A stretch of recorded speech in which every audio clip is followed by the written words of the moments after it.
Berjuta umat Islam di seluruh dunia sedang dilanda kemiskinan dan kefakiran. Ketika inilah hikmah ibadah korban semakin jelas untuk membantu golongan yang memerlukan. Ayo laksanakan ibadat korban bersama Yayasan Budi Ihsan Malaysia melalui kempen Juadah Korban 1001 Asnaf pada musim korban tahun 2020 ini, dan daging korban akan diagihkan kepada asnaf serta fakir miskin di Malaysia dan Afrika hanya RM360 sahaja untuk satu bahagian lembu.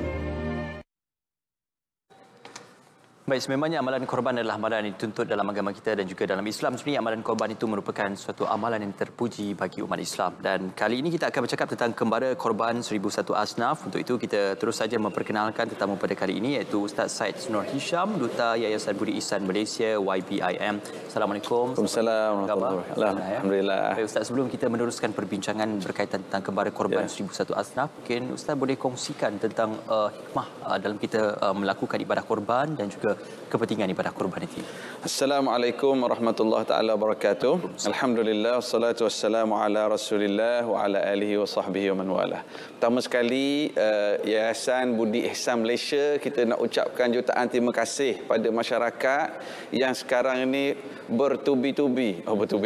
bertalu-talu menghubungi kami untuk sama-sama menyertai ibadat korban ini. Dia orang kata, Ustaz, tahun ni tak boleh nak pergi ke Mekah dah, nak buat haji Ustaz, nak pergi umrah pun tak boleh. Jadi kami nak fokus kepada ibadah korban. Alhamdulillah, moga-moga ibadah kita diterima oleh Allah Subhanahu wa taala, dan ini tanda kita bersyukur kepada Allah atas rezeki yang Allah kurniakan pada kita.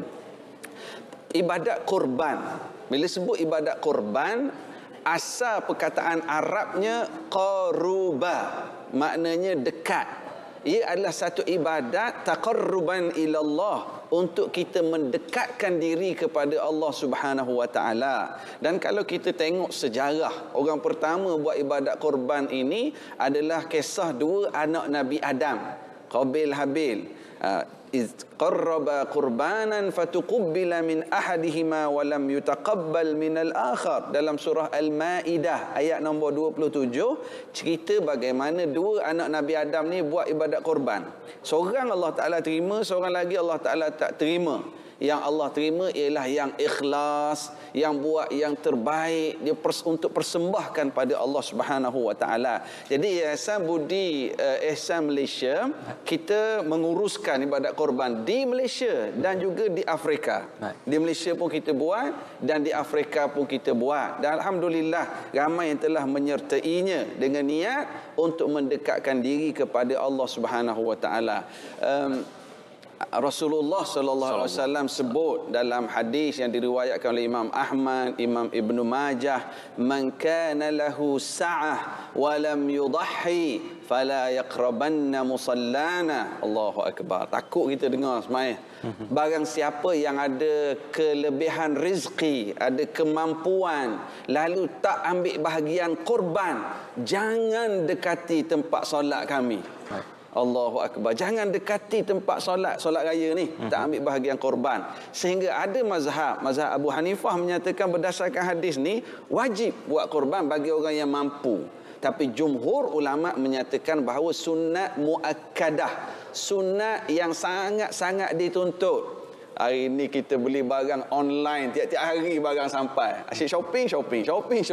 Delivery. Kita makan durian mahal sekarang. Sekali makan durian berapa habis? Maka kita jangan lupa juga saudara-saudara kita yang tidak bernasib baik sebagaimana kita.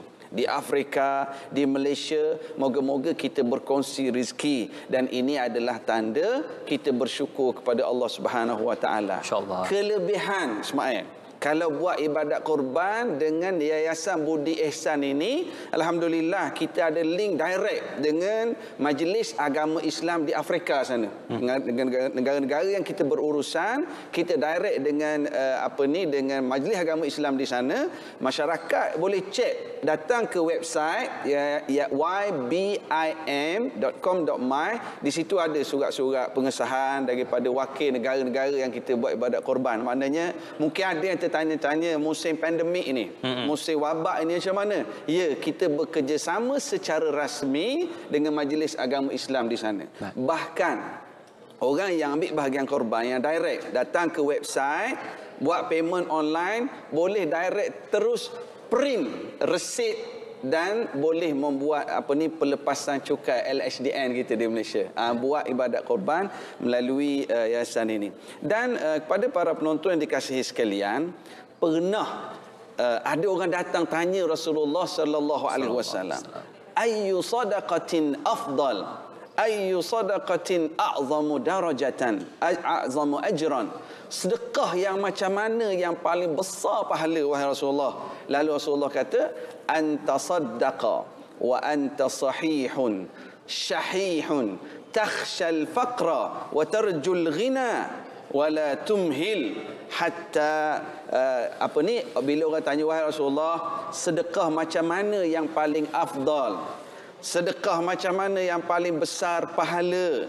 Lalu Nabi sebut, kamu bersedekah dalam keadaan kamu sehat tubuh badan, dalam keadaan kamu sayang sangat harta kamu, dalam keadaan wa takhshal faqra, kamu rasa takut jatuh miskin, wa ta'mulul ghina, kamu nak bertambah kaya.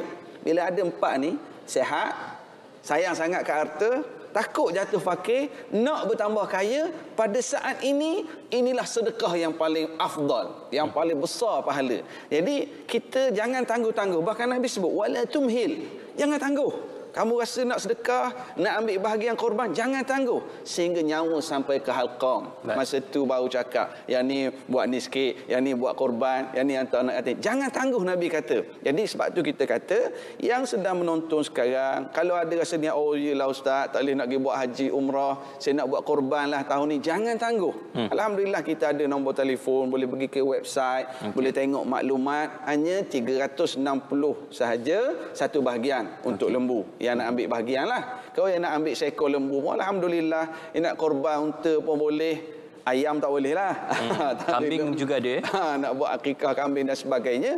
Kita jemput ke website kita. Ada maklumat detail. Yang penting boleh terus print resit dan ia layak untuk mendapat pelepasan cukai. Dan saya nak sebut juga bahawa Rasulullah sallallahu alaihi wasallam suruh Fatimah, anak dia baginda, ya Fatimah, qumi. Nabi kata, hei Fatimah, pergi tengok ni ibadat korban yang kamu buat. Sesungguhnya setiap titisan darah yang menitis di bumi itu menghapuskan dosa-dosamu. Allahu akbar. Maknanya ibadat korban yang kita buat penghapusan dosa-dosa kita. Mungkin ada yang tanya, ustaz, tu Fatimah pergi tengok, kami tak boleh pergi ke Afrika, maka kita wakilkan. Alhamdulillah, untuk umat Islam di Malaysia pun ada, diuruskan oleh yayasan. Untuk saudara-saudara kita pun ada di Afrika, kita buat maknanya menyeluruhlah. Alhamdulillah. Dan target kita di Afrika lebih pada suku juta penerima, jumlah orang yang menerima, insya-Allah. Ustaz, kenapa tahun ini YBIM memilih Afrika sebagai lokasi untuk disempurnakan ibadah korban? Ya, antara sebabnya sebab kita ada kontak yang direct dan dapat selesai dengan rasminya. Maknanya kita boleh berurusan direct dengan Majlis Agama Islam di negara-negara tersebut. Sebab dalam suasana pandemik ini banyak sikitlah di negara ni, tapi oleh kerana di Afrika ni urusannya lancar sekarang, maka kita beri keutamaan kerana ini adalah amanah masyarakat. Betul. Untuk kita tunaikan hajat dan ibadah. Dan kemudian sebab yang kedua, di sana kita target dapat pahala. Sebab orang susah, mereka memerlukan, ada yang terpaksa basahkan kotak untuk dimakan. Ada yang terpaksa makan, cari pokok-pokok rumput dan sebagainya. Mereka saudara kita yang bersyahadah dengan syahadah yang sama. Mereka juga umat Islam yang baru ni berpuasa. Jadi kita nak berkongsi rezeki dengan mereka. Di Malaysia pun kita buat, di sana pun kita tidak lupakan. InsyaAllah. Satu perkongsian cukup baik juga, tetapi peranan bagi Yayasan Budi Ihsan Malaysia untuk melaksanakan ibadah korban seperti ini yang diyakini sebelum ini banyak melaksanakan pelbagai ibadah korban dan sebagainya.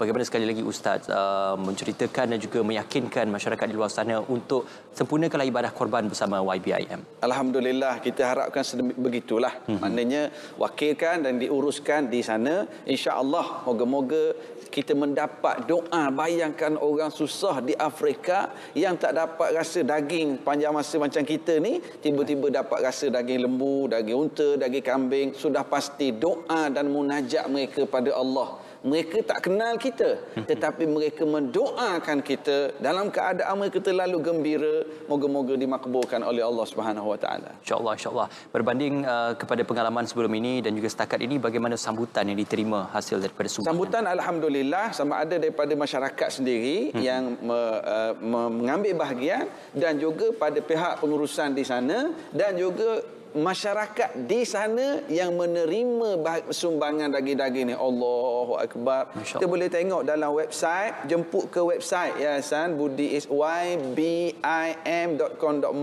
Di situ ada kita sharekan gambar-gambar, video dan maklumat yang lebih detail lagi.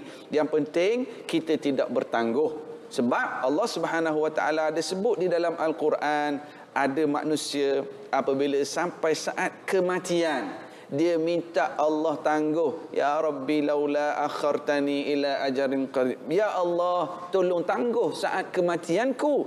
La as-saddaqa, sebab aku nak bersedekah. Ulama sebut, kenapa masa nak mati ni dia tak sebut ya Allah tangguhlah mati, aku nak sembahyang sunat. Kenapa dia tak sebut tangguhlah mati sebab aku nak baca Quran? Tapi Allah sebut dalam Quran, manusia berkata ya Allah tangguhkan kematianku sebab nak sedekah. Sebab di dunia mereka banyak bertangguh nak sedekah. Ada dah niat, nak tangguh dulu, akhirnya tak jadi.